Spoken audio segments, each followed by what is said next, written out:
In today's episode of Malicious Compliance, OP single-handedly destroys the HOA. Welcome back to AskR, and don't forget to stick around for 3 amazing stories. Story 1 is by Right-Handed Ranger. Boss says, if you're 1 minute late, I'm docking 15 minutes of your time. He gets mad when I don't work the 15 minutes I was docked for free.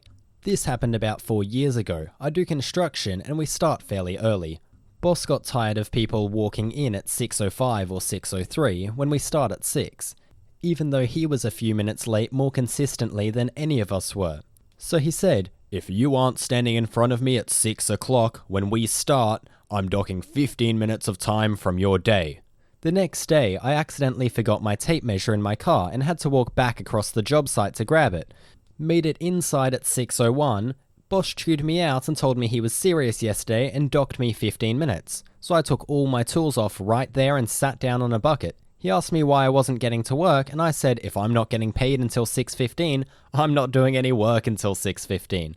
I enjoy what I do, but I don't do it for free. He tried to argue with me about it until I said, if you're telling me to work without paying me, then that's against the law. You really want to open the company and yourself up to that kind of risk? Maybe I'm the kind to sue. Maybe I'm not. But if you keep on telling me to work after you docked my time, then we're gonna find out one way or the other. He shut up pretty quickly after that, and everyone saw me do it, and saw him cave. And now they weren't going to take his BS either. Over the next few days, guys that would have been 1 or 2 minutes late just texted the boss, hey sorry boss, would have been there at 6:02 and gotten docked, so I'll see you at 6:15, and I'll get to work by then. And then sat in their cars until 6:15 and came in when their time started. So between people doing what I did or just staying in their cars instead, he lost a ton of productivity and morale because he decided that losing 15 minutes of productivity per person and feeling like a big man was better than losing 1 or 2 minutes of productivity. Even though everyone stands around BSing and getting material together for the day until 6:10 anyway. After a few weeks of that, he got chewed out by his boss for the loss of productivity, and how badly the doc timesheets were looking and reflecting poorly on him as a leader because we were missing deadlines over it, and it showed that he doesn't know how to manage his people. And then suddenly, his little self-implemented policy was gone, and we all worked like we were supposed to and caught back up fairly quickly. Worker solidarity for the win. Not a person took his stuff and worked that time for free after he tried to swing his weight around on them. But obviously, I was a target after that and only made it 2 more months before he had stacked up enough BS reasons to get away with firing me. Because I called in a few days in a row after my mum fell and I took off work to take care of her and monitor her for a while during the day. Honestly, OP, standing up to a boss that doesn't understand how to do the job of a boss is a really tough decision to make. And if you've got the balls to do that, then I stand behind you and all of your team will stand behind you too. Besides, morale probably dropped again after he tried to fire you over those BS reasons. The second story is by GNU Pateri. I dare you. Okay, bet. A couple of years ago, I was working with a really obnoxious coworker. He was super lazy, always complaining, extremely unmotivated to do anything actually related to his job, very motivated to mess around at any given opportunity, you know the kind.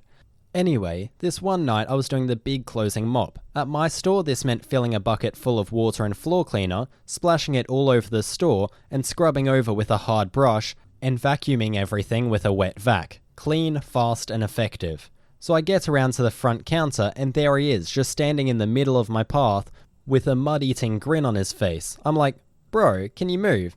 Nah. Seriously, I need to get this done fast. Yeah, nah.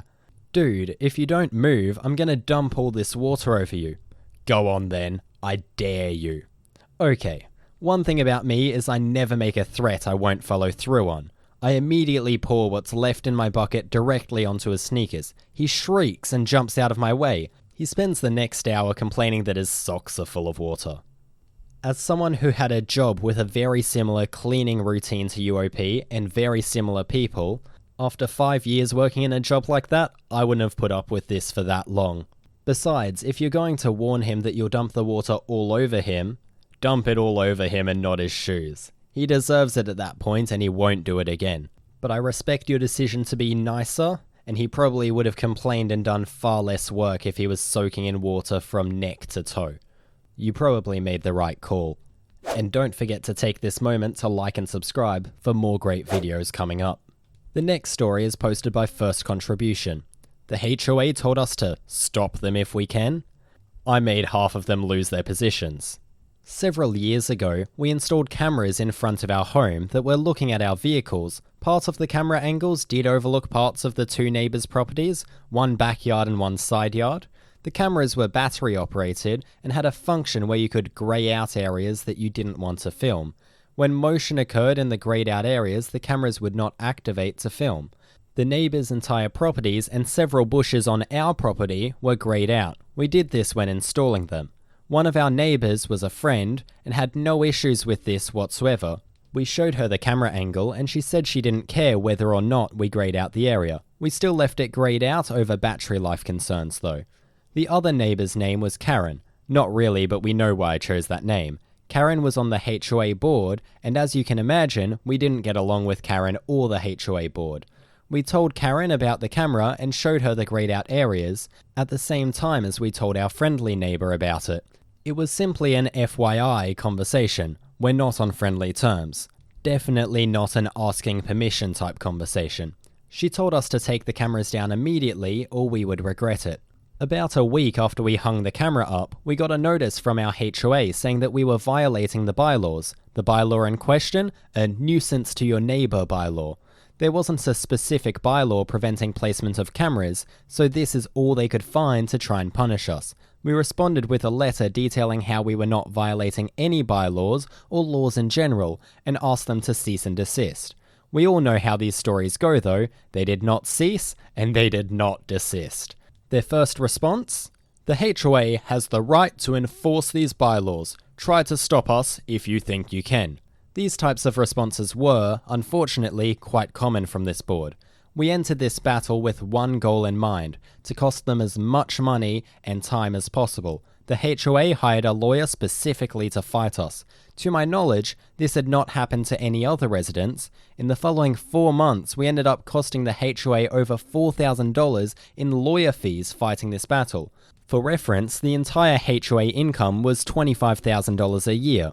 When it came to our official HOA hearing over the matter, we had successfully postponed it, thanks to an attorney friend, 3 separate times. There was over 100 back and forth emails with the HOA attorney and ourselves. Each one of those emails was a 15-minute expense for the HOA, and I was happy to follow up a question with another follow-up question, especially if it meant the HOA attorney was going to keep billing them.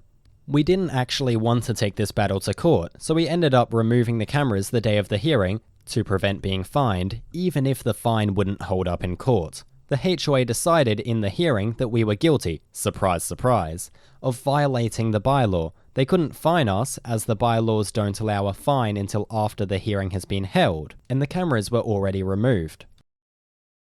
In the end, the punishment was a sternly written piece of paper on the attorney's letterhead, delivered via certified mail, that stated we were not allowed to place a camera on our home that had the potential to invade a neighbour's privacy.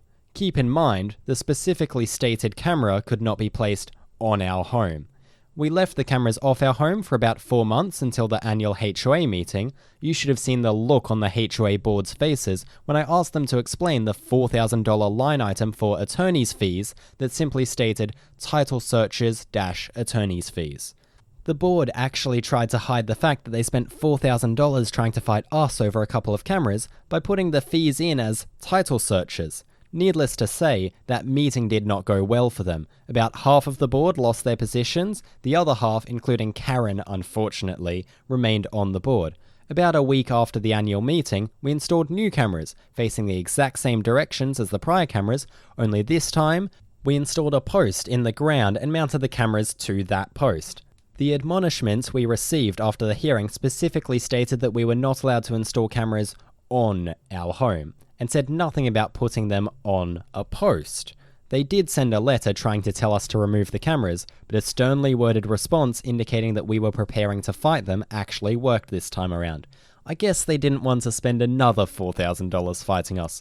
We didn't receive any follow-up responses, and the camera on the posts are still installed to this day, over 2 years running strong now. Anyway guys, thanks for tuning in. Don't forget to like and subscribe. That's all for today, and catch you later.